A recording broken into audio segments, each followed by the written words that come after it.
Hey, what's going on, Lou? Hey, how So are? it looks like you guys have brought in Xavien Howard. That's obviously someone you've got a little bit of experience with. So he's a little on the older side, hasn't played in a year, but what are you hoping to get out of him? And how involved were you in the process of him coming to Indy? Well, I know X from his college days. We drafted him when I was the DB coach at Miami. I was around him during that process, around him his first 2 years of his career. So the one thing about him that always jumped off the tape to me when he was at Baylor, reason why I was drafted so high is he can go get the ball, and he's proven that throughout his NFL career. That he's been a elite interceptor. So we're hoping that we'll give him some time to get back into football shape because that takes a while. But hoping that we can get some of those interceptions going. Nate. Along those lines, I mean, we know he's had, a great career so far, but he hasn't played football in a year and he's 32 now. Do you have a sense for how much he can still do, or do you have to just wait till you see him out there on the field? Well, we last year at the Bengals we worked them out back in December. You've seen him move a little bit and look good, and I just feel good about the athlete that he is, and maybe you could look at it as his legs got a year off to rest. So one thing I know is his ball skills and those things they don't go away with time, and he still has those. Joel. His experience, does that allow you to feel good about him just kind of picking up all the different things you guys do? Well, he's played a lot of football. He's played in a lot of systems over the course of his career. So while we may call it a little bit something different than what he's used to, he'll just equate it to the things he knows. And, I don't think there's going to be anything where it's like, okay, this is totally different. I think he'll pick it up pretty quick. AJ. Hey Lou, what have you maybe learned about DeForest Buckner and Grover Stewart just over the, couple of weeks of training camp, the time you had with them in the spring, those two guys together?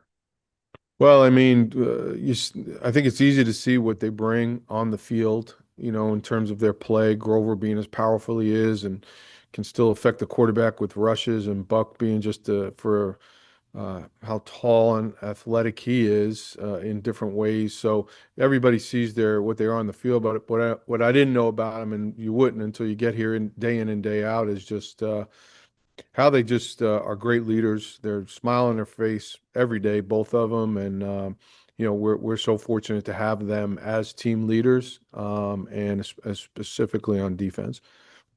How important is it to have, I mean, those guys have played together now for 6 years. Like, how important as a coordinator is it to have that kind of established core at the center of your defense as you start kind of building everything else out?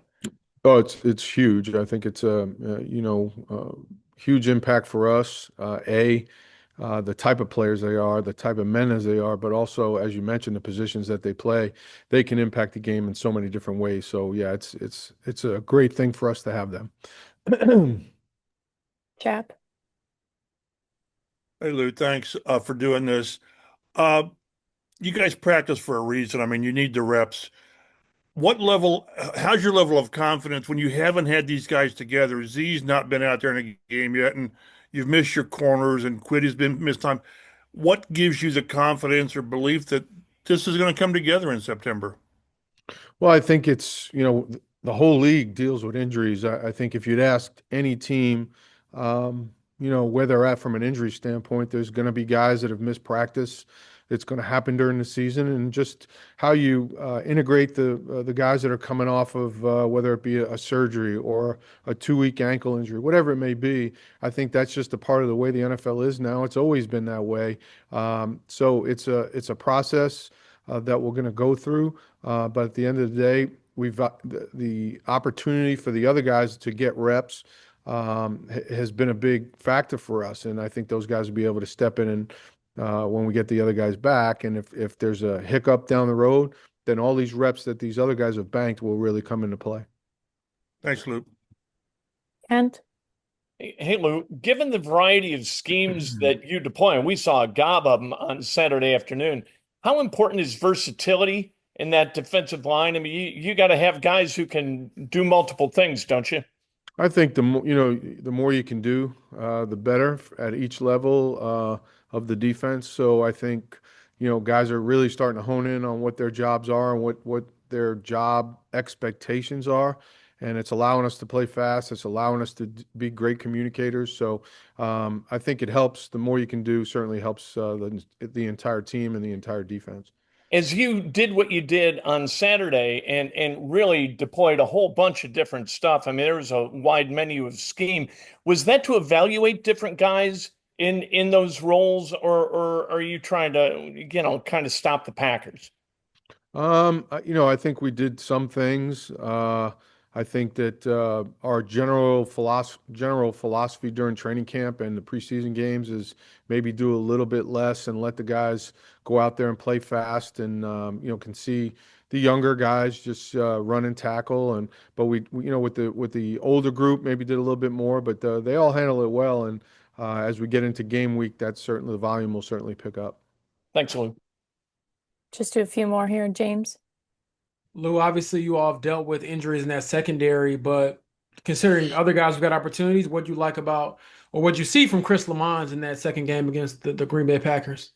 Well, I think corners and slot corners in particular, they're all going to be judged on when the ball comes to them. What do they do? They can have, 40 or 50 passes in the game, but they're whether they had a good game or a bad game will be the 6 or 7, 5, 6, 7, 8 targets that they got during the game. And I thought, with that said, Chris, there's a couple snaps where certainly he could have done better, but when the ball came his way, for the most part, he did a good job. And there's things to clean up, but I was happy with the way Chris played. Last two, we'll go Kevin and then Steven. Hey Lou, with like Xavien, did you see enough in that workout? Thinks he's good to go, or do you want to see exactly where he's at once you get him into practice settings in terms of if he can help you week one? Yeah, I always think it's just a matter of time. The good news is we still have 3 weeks before we play a game. So, I think we'll evaluate it, and we brought him here for a reason. So, hopefully he'll be worked back in as quickly as possible. Last one, Steven. Hey Lou, what's been sort of your evaluation on Latu, particularly in recent practices and then the game on Saturday? Yeah, again, a guy that comes in every day, works, wants to be great, has a really, really high level of high level of ability as an edge rusher. He can really bend and twist the edge, and he's affected the quarterback both in practice and certainly now in the game. So, I'm expecting big things. He's expecting big things from him, and the combination of those guys up front, I think, will allow us to do certain things, and also, I think Latu will have a big year. Has he, he talked about wanting to add more power to his game after last year or during last year. Are you seeing development there too? Yeah, I think so. I think it's something that, you'd ask any of the great edge rushers, if you don't have speed to power, then you're not going to, make your money in terms of sacking the quarterback as efficiently as you could. So he has shown that now throughout, really even some last year, and certainly now as Charlie Partridge has done a great job. Charlie and Matt Raich have done a great job with him, developing him, and I think that again, sky's the limit for Latu.